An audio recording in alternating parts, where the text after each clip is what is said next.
No change in transport cost, अगर transport cost increase हो गया तो सप्लाई कम हो जाएगा, अगर ट्रांसपोर्ट कॉस्ट डिक्रीज़ हो गया, कम हो गया, तो सप्लाई ज़्यादा हो जाएगा। हमको यहाँ पे सप्लाई और प्राइस को सेम रखना है, मीन्स अगर सप्लाई ज़्यादा प्राइस ज़्यादा, price come supply come. Okay. Price of other remain goods constant, price of other goods remain constant. अगर यहाँ पे डिटॉल साबुन है मैं यूज़ करता हूँ और एक लक्स है, लक्स की प्राइस कम हो गई तो मैं डिटॉल नहीं लूँगा, फिर मैं लक्स लूँगा, तो यहाँ पे सप्लाई पे असर पड़ रहा है डिटॉल के, तो यहाँ पे क्या होना चाहिए, no change in price of other goods. Okay, उसका प्राइस क्या होना चाहिए, कांस्टेंट होना चाहिए।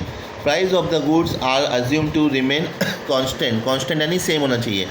इफ़ दे चेंज, अगर दोनों में से किसी एक का प्राइस चेंज हो गया, the law of supply may not hold true because producer may transfer resources to the other product. तो यहाँ पे प्रोड्यूसर क्या करेगा, अदर प्रोडक्ट पे अपना रिसोर्सेज ट्रांसफ़र कर देगा, एक प्रोडक्ट पे ध्यान नहीं देगा क्योंकि उसका सप्लाई कम हो रहा है। Okay. No future expectation, the law also assume that the seller do not expect future change in the price of the product, future change price of the product change नहीं होना चाहिए। अगर आप सोचोगे कोई आईफोन ले रहे हो, आईफोन भविष्य में कम प्राइस में मिलेगा, ये तो कंज्यूमर के लिए अच्छी बात है, लेकिन हम लोग यहाँ पे सप्लाई पढ़ रहे हैं, सप्लाई सेलर, तो सेलर के लिए लॉस है। अगर सेलर सोचेगा आगे इसका प्राइस कम हो रहा है तो मेरे लिए लॉस है, तो अभी मैं इसको सप्लाई ज़्यादा करता हूँ और प्राइस भी ज़्यादा रखता हूँ। ठीक है। यहाँ पे शेड्यूल है, प्राइस दिया 10, 20, 30, 40, 50 और सप्लाई दिया। अगर प्राइस 10 है तो सप्लाई है 100, प्राइस इंक्रीज़ हुआ 20, सप्लाई भी इंक्रीज़ हुआ, देखो 30, ये भी इंक्रीज़, ये भी इंक्रीज़, ये भी इंक्रीज़, तो उसको डायग्राम में आप बना सकते हो।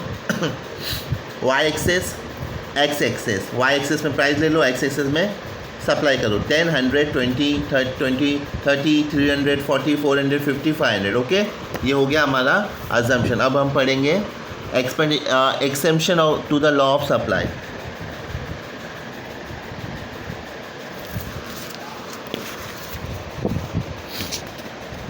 एक्सेप्शन में पहला पॉइंट आता है supply of labour. Student, exception में मतलब जिसमें लॉ कभी भी एप्लीकेबल नहीं होता है, इसमें लॉ का कोई भी रूल्स और रेगुलेशन लागू नहीं होता है, ये एक्सेप्शनल है, मतलब ये आता ही नहीं है। सप्लाई ऑफ लेबर, अभी लेबर देखो, अगर लेबर 8 घंटा काम करता है तो उसको 200 मिलता है, अगर 10 घंटा करता है तो 400 मिलता है, अगर 12 घंटा करता है तो 600 मिलता है। तो लेबर की भी एक कैपेसिटी होती है, 12 घंटा तक काम करेगा, उसके आगे काम नहीं करेगा। अगर उसको प्राइस कितना भी आप दे दो, कितना भी उसका प्राइस बढ़ा दो, तो वो अपना जो काम है ज़्यादा सप्लाई नहीं कर पाएगा, क्योंकि उसकी एक लिमिट होती है, उसकी बॉडी को आराम मिलना चाहिए। ओके, ये आप पढ़ सकते हो, पढ़ के आपको समझ में आ जाएगा। यहाँ पे देखो दिया है डायग्राम में, 100, 200, 300 मिलता है उसको 1 घंटे का, और 5, 7, 6 घंटा काम करता है तो 500, 1400, 1800 मिलेगा। और उसका जो यहाँ पे दिया है 5, 6, 7, यहाँ पे ये दोनों चीज़ दिया है, इसका आप डायग्राम बना सकते हो। ओके। सेकेंड पॉइंट आता है इसमें agriculture goods. The law of supply does not apply to the agriculture goods as they are produced in the specific region and their production depend on the weather condition. Yes, ये agriculture में ये law applicable नहीं होता है, क्योंकि product कम हो या ज़्यादा हो, सप्लाई कैसा करना, ये सब एग्रीकल्चर का इस पे अपना वेदर पे डिसाइड होता है। Okay. Urgent need for cash, अगर आपको कोई पैसे की ज़रूरत है तो आप अपना सप्लाई कम में भी बेच सकते हो, तो उसमें आपको पैसे की ज़रूरत है तो आप वेट नहीं करोगे कि मुझे 100 की चीज़ में 200 मिलेगा तो ही मैं बेचूंगा, नहीं, आप 100 में भी बेच दोगे, इसमें ये लॉ एप्लीकेबल नहीं होगा।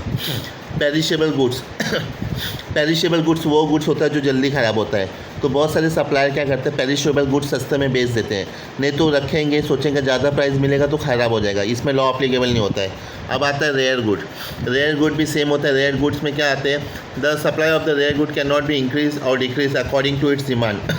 इसका सप्लाई इंक्रीज और डिक्रीज़ नहीं होता, ये डिमांड पे होता है।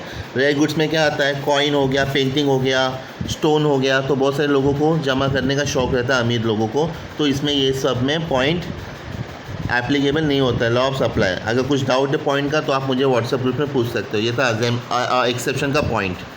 ओके।